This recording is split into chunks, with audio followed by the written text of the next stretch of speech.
Welcome to SK குக்கிங்க. இன்றைக்கி என்னோட ஸ்டைலில் தாங்க ஒரு ஹெல்த்தியான மோமோஸ் எப்படி பண்ணலான்றது வீடியோக்குள்ளே போய் பார்க்கலாம் வாங்க.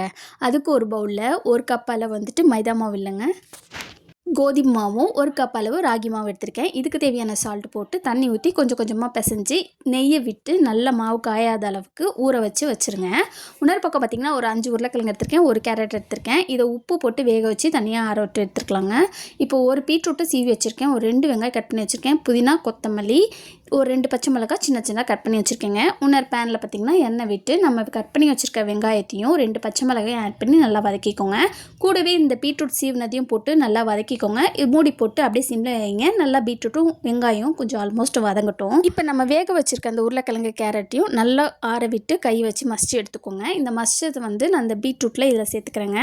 இதில் இதுக்கு தேவையான சால்ட்டும், ஒரு 1/4 table spoon pepper, 1/4 table spoon சீரகத்தூள், 1/4 டேபிள் ஸ்பூன் மஞ்சத்தூள், 1 டேபிள் ஸ்பூன் கரம் மசாலா தூள், 1/4 டேபிள் ஸ்பூன் வீட்டில் அரைச்ச குழம்பு மிளகாத்தூளும், 1/4 டேபிள் ஸ்பூன் சில்லி பவுடர் போட்டிருக்கேன். கொத்தமல்லி தூவி இறக்கிக்கலாங்க. இப்போ மாவு நல்லா சாஃப்டாகிடுச்சு. இப்போ சின்ன உருண்டை பண்ணி சப்பாத்தி கட்டையில் நம்ம தேய்ச்சி உள்ள ஸ்டஃபிங்கை வச்சு மோமோ ஷேப்பில் வச்சு ஒன்றா எல்லாத்தையும் நம்ம இட்லி கொப்பரையில் வச்சு வேக வச்சு எடுத்தோம்னா நம்மளோட சூப்பரான ஹெல்த்தியான மோமோஸ் ரெடி ஆயிடுச்சுங்க.